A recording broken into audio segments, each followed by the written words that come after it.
Good evening. Welcome to another Black History Moment. We're still in Women's History Month. Extraordinary African Americans. Marian Anderson, opera singer, 1897 to 1993.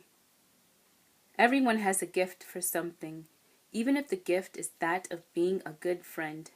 Young people should try and set a goal for themselves and see that everything they do has some relation to the ultimate attainment of that goal.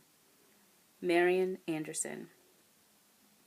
In 1939, Marian Anderson, one of the most famous opera singers in the world, was barred from singing in Constitution Hall in Washington, D.C. because she was Black. Constitution Hall was owned by the Daughters of the American Revolution, DAR. The organization, citing racial reasons, refused to let Anderson perform there. The incident made headlines across the country. First Lady Eleanor Roosevelt resigned from the DAR in protest. On Easter Sunday, 1939, Anderson performed instead at the Lincoln Memorial in Washington, D.C. 75,000 people, including many diplomats and politicians, gathered to hear her. In response to the prejudice of the DAR, Anderson sang the Star-Spangled Banner, America, Ave Maria, and My Soul is Anchored in the Lord. A quiet, dignified woman, Anderson had always loved music. As a little girl, she often scrubbed her neighbor's steps to earn money to buy a violin.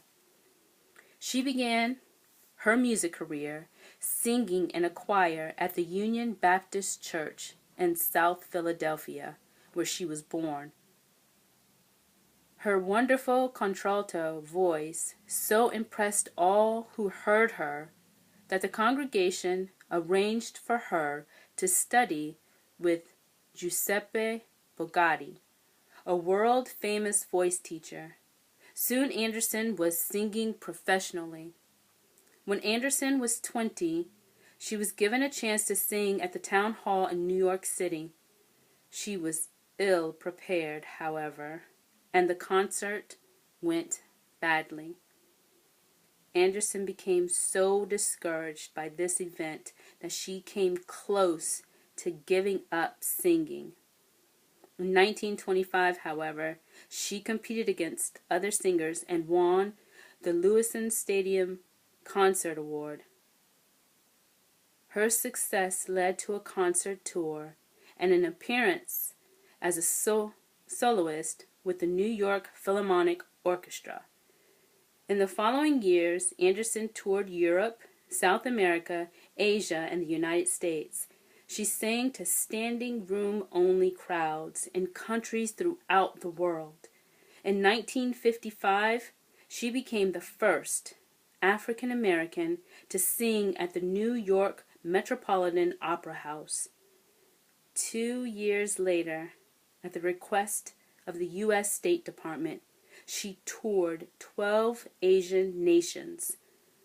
Upon her return in 1958, President Dwight D. Eisenhower made her a member of the United States delegation to the United Nations in New York City.